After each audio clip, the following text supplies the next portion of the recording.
If you're looking for an easy weeknight meal that's sure to please, then you've got to try my chicken piccata recipe. And if you like this video, don't forget to hit that like button and subscribe. Hey, you're watching Preppy Kitchen, where I, John Cannell, teach you how to make delicious homemade dishes to share with your family and friends. This piccata will be ready before you know it, so let's get started. Piccata means pounded thinly, so you can have all kinds of piccata, but for chicken piccata, we're gonna use chicken breasts, slice them down the middle, then pound them thinly. These cook up so fast, and you're giving them more surface area to absorb flavor. It seems scary to have a knife so close to your hand, but it's actually safer when you know where your hand is. This could be a bit messy, so you might notice that I have a big sheet of plastic out here. I'm just gonna cover the chicken over so you don't get any like weird stuff flying around. Use the flat end of your poultry hammer or whatever hammer you have, and just give it a nice pound. You're not pounding your chicken into oblivion. You wanna have, no, maybe about ½ an inch, a little bit less. If you go too far, it's gonna fall apart, and that's too much. Pound within reason. All right, so my chicken breast is nice and thin. Sprinkle a little salt on there, be judicious, and crack some pepper too. Flip them over and season the other side as well. I love this pepper mill so much. Wash those hands. This prep happens so quickly. The next step is to dredge the chicken in some flour. So I have about 1/3 cup of flour. You can use a shallow dish or a bowl. And we're just going to coat it in flour. So just shake off the excess and repeat for the other sides. It's like the easiest way of cooking chicken. This is the perfect weeknight meal when you want to make something that's really fast, but that no one's gonna complain about. Chicken piccata is here to the rescue.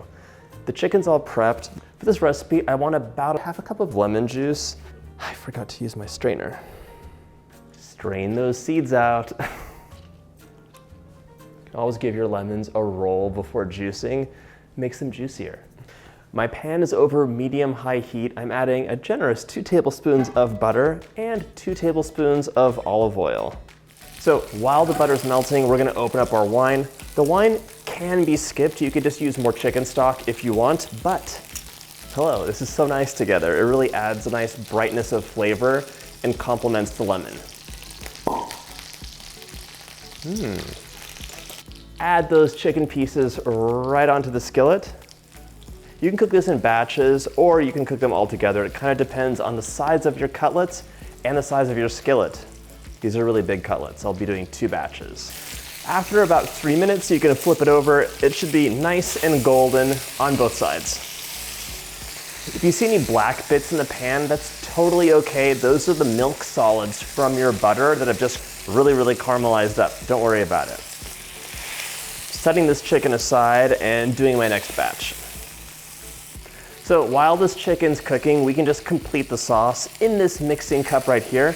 I already have the lemon juice. I'm gonna add 1 cup of white wine and ½ a cup of chicken stock. In you go. All right, that mixed itself. Okay, it looks like my chicken's done. I'm gonna remove it onto a plate. I lowered the heat. I'm adding my stock, wine, and lemon juice right now. The alcohol in the wine is gonna cook off. It's gonna deglaze the pan and it's gonna reduce. While your sauce is reducing, go ahead and give a handful of parsley a rough chop using my little baby cutting board. I drained and rinsed a ¼ cup of capers. These are gonna give you a ton of like briny, amazing flavor. So go ahead and add those in now. This is just about screaming hot. I should not have touched that. But it's also reduced by half, so we're ready to go on to the next step. Once your sauce is done, give it a taste and then season with salt and pepper accordingly. I think this tastes perfect, but you might want a dash of salt or maybe some more pepper. This sauce is a little astringent right now because of all the acid, so we're gonna add 2 tablespoons of butter right into the pan and let that just mellow everything out. Butter fixes everything. Once your butter is melted, you're gonna add the chicken breasts back into the pan. They shrink after cooking, so now they all fit. Isn't that nice? Spoon the sauce over the chicken. This smells so nice. Okay, garnish with your beautiful chopped parsley, all right over there. It's a lot of parsley, but that's how I like it. If you're serving this straight from the pan, you can add some lemon wedges in here to really just make it so beautiful and serve it right away. But I love to serve this over a big bed of pasta because everybody likes pasta. If you like this video, check out my quick and easy savory playlist. I'll see you in the next video.